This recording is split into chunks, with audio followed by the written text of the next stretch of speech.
We begin by praising Allah subhanahu wa ta'ala and bearing witness that none has the right to be worshipped or unconditionally obeyed except for Him. And we bear witness that Muhammad sallallahu alayhi wa sallam is His final messenger. We ask Allah to send His peace and blessings upon Him, the prophets and messengers that came before Him, His family and companions that served alongside Him, and those that follow in His blessed path until the Day of Judgment. And we ask Allah to make us amongst them. Allahumma ameen. Dear brothers and sisters, as we come to the sacred occasion of Ashura, there are many different things to decipher and to talk about, but I wanted to focus on one thing that ties together the incidents both of the Hijri calendar and the incidents of Ashura specifically. And subhanAllah, there are many different things to take from this occasion that we could speak about in regards to the virtues of the day as it exists now, which is obviously that first and foremost an opportunity to have your sins forgiven. Another mercy from Allah subhanahu wa ta'ala that He has sent to us, one of His nafahat, one of His seasons of mercy that the Prophet sallallahu alaihi wasallam spoke about, that if a person fasts this one day, then Allah subhanahu wa ta'ala expiates an entire year worth of sins. May Allah subhanahu wa ta'ala forgive all of our sins. Allahumma ameen. So another thing to thank Allah subhanahu wa ta'ala for.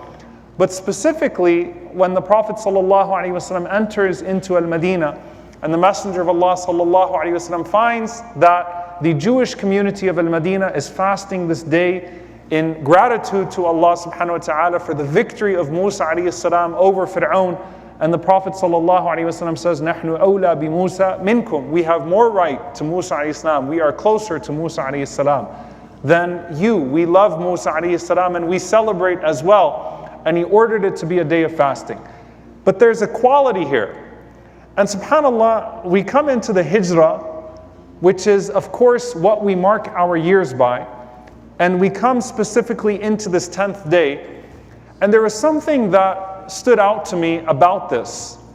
And it ties what Ashura is attributed to in the Thawr, in the narrations before this incident of Musa alayhi salam, and what we know of what happened historically on this day. All the way from whether the narrations of this being the day in which Allah subhanahu wa ta'ala saved Nuh alayhi salam and his people, to the Prophet sallallahu alaihi wasallam making the Hijrah, to Musa alayhi salam being given victory, to Al-Hussein radiyallahu ta'ala anhu and his martyrdom on this day, on a day of Friday, on the day of Ashura. There's something that ties all of it together, and that is, with whom is Allah's favor and support and aid? And what qualities bring about Allah subhanahu wa ta'ala's support? Something striking in the Quran about that. There are only 2 occasions in the Quran where Allah subhanahu wa ta'ala speaks about His ma'iyyah, His being present with a people or with a person on the tongue of a prophet. Only 2 occasions. And they both specifically tie into this span of 2 weeks that we're speaking about. The Hijrah of the Prophet sallallahu alaihi wasallam and Musa alayhi salam. When Allah says that He is with someone, He is with someone. Typically we find this with qualities in the Quran. Inna Allah wa anna Allah ma'al mu'mineen. Allah is with the believers. Inna Allah ma'as sabirin. Allah is with the patients. Wa anna Allah ma'al muttaqeen. Allah subhanahu wa ta'ala is with the people of piety. Inna Allah ma'al ladhina taqaw wal ladhina hum muhsinun. Allah is with people who have taqwa, who have piety, and those who excel in good deeds. Allah is with these categories of people. But to specific incidents, there are only 2. One of them is when the Prophet sallallahu alaihi wasallam is in the cave with Abu Bakr as-Siddiq radiyallahu ta'ala anhu in the Hijrah, as they are on their way to Al-Madinah, and they hear the footsteps and they see the feet of those that are trying to kill them. Effectively, this is the end of the journey. And the Prophet ﷺ says to his companion, "La tahzan, inna Allah ma'ana." Do not grieve, Allah is with us. So this is one occasion where we find Allah's being with someone on the tongue of a prophet of Allah being established. With our messenger Muhammad sallallahu alaihi wasallam, in those moments where he and Abu Bakr as-Siddiq radiallahu ta'ala anhu can see the feet of the enemy and danger is imminent. It's a matter of moments, it's a matter of them looking down, seeing them in the cave and ending them. There was no secret about what their intentions were when they found the Prophet sallallahu alaihi wasallam. The intention was to kill him.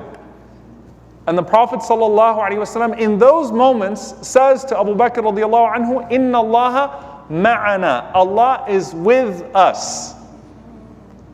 And the other incident happens to be Musa alayhi salam. The only other incident. The Prophet Moses, peace be upon him, when he is at the final moment of being pursued by the army of Fir'aun. Danger is imminent once again. You are about to be killed and your people are saying, Inna lamudrakun. We've been caught. Imagine hearing the army of Fir'aun behind you. And they make no secret of their intentions. They will mutilate you.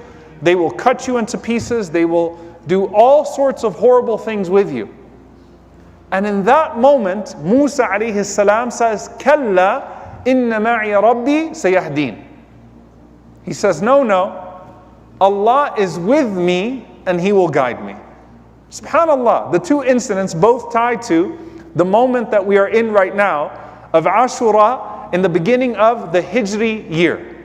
Both of those moments involve Musa alayhi salam and Muhammad sallallahu alayhi wasallam, and both of them speak to the most vulnerable and dangerous and desperate moments when both of those prophets were able to say, Allah is with us, it's okay. Allah is with us.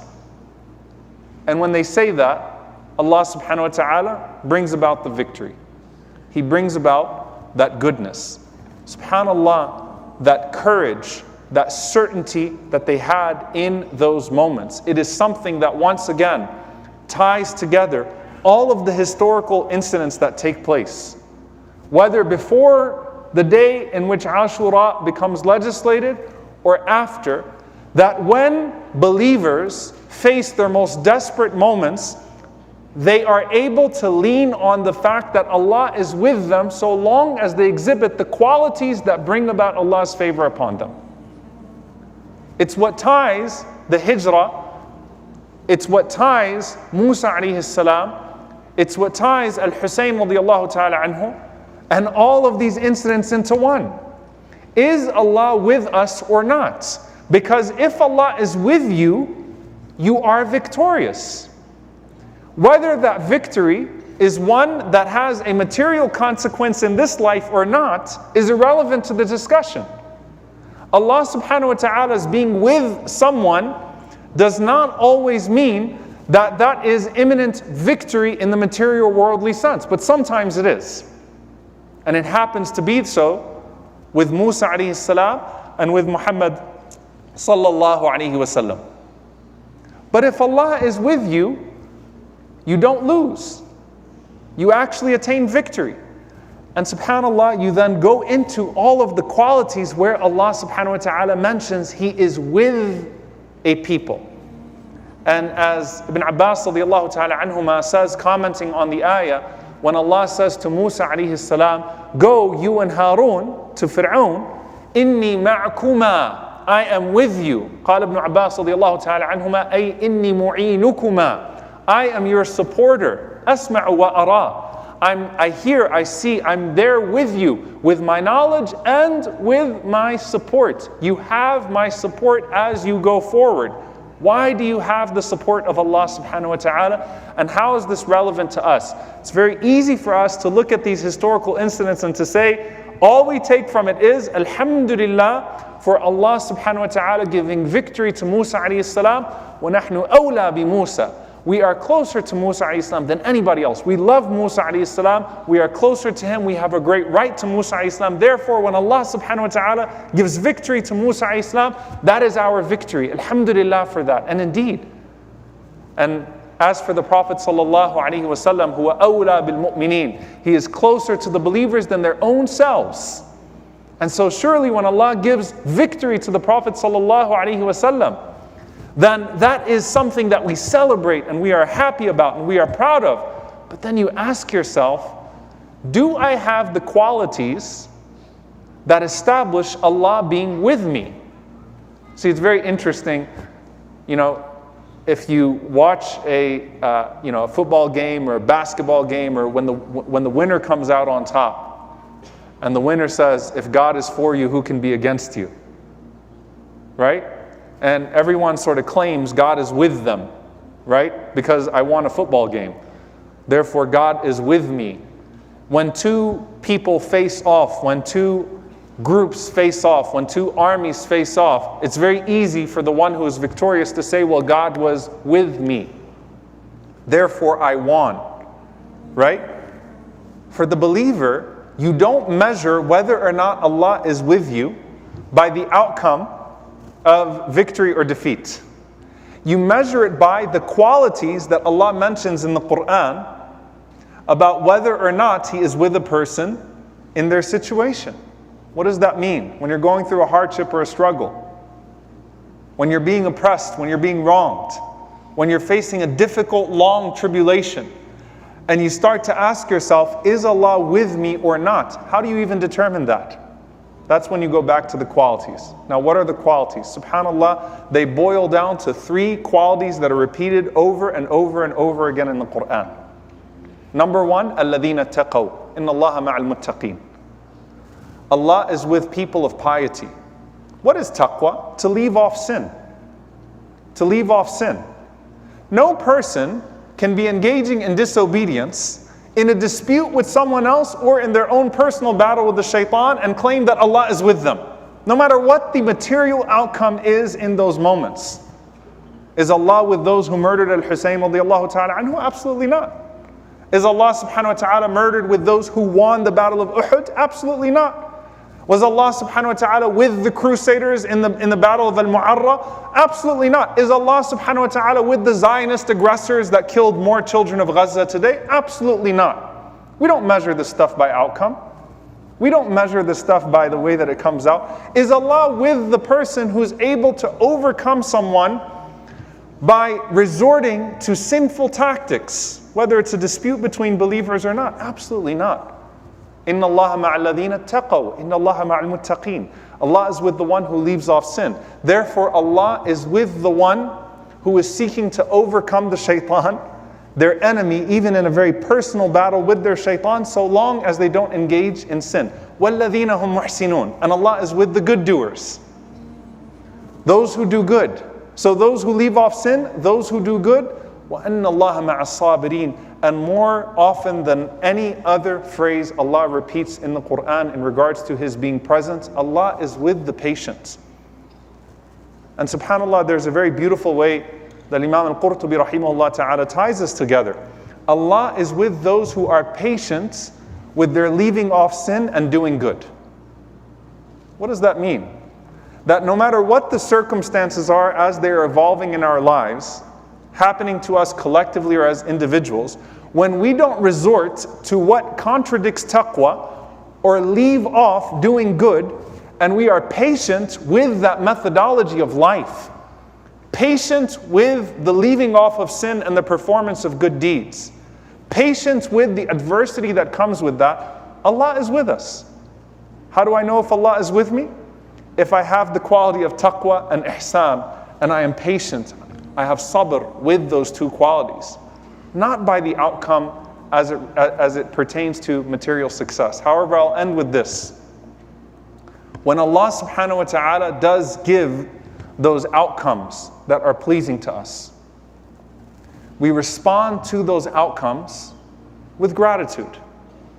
And subhanAllah, there is something very beautiful for you to take from this, inshaAllah ta'ala, and for me to take from this as well.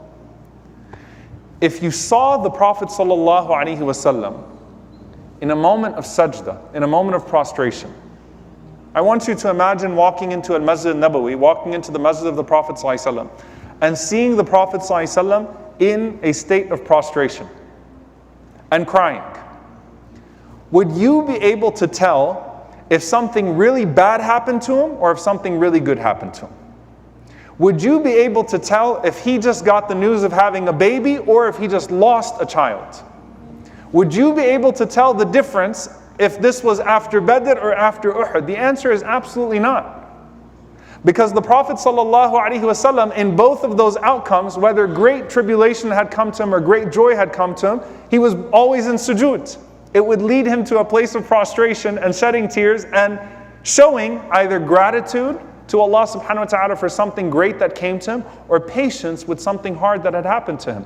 But the outcome of it with the Prophet ﷺ as himself was the same every time, which was, you would see him in sujood, bawling his eyes out and remembering his Lord. So the Prophet ﷺ exemplifies then, عَجَبًا لِأَمْرِ الْمُؤْمِنِ. What an amazing state the believer is always in. And only the believer has this gift. When something good happens to him, he thanks Allah subhanahu wa ta'ala, and that's better for him. When something bad happens to him, he is patient, and that is better for him. What an amazing state of affairs the believer is always in. And so what's the lesson that underlines Ashura for us, dear brothers and sisters? When you hear Allah is with, is Allah subhanahu wa ta'ala with me in the moment that I'm going through? You don't have to sit there and measure the outcome and say it's been this many years, or this is happening, or that's happening. You measure your taqwa, you measure your ihsan, you measure your sabr. May Allah subhanahu wa ta'ala make us people of all of those qualities that He loves, people of all of those qualities that establish His presence and His support and His aid. Allahumma ameen. أقول قولي هذا وأستغفر الله لي ولكم ولسائر المسلمين فاستغفروا إنه الغفور الرحيم.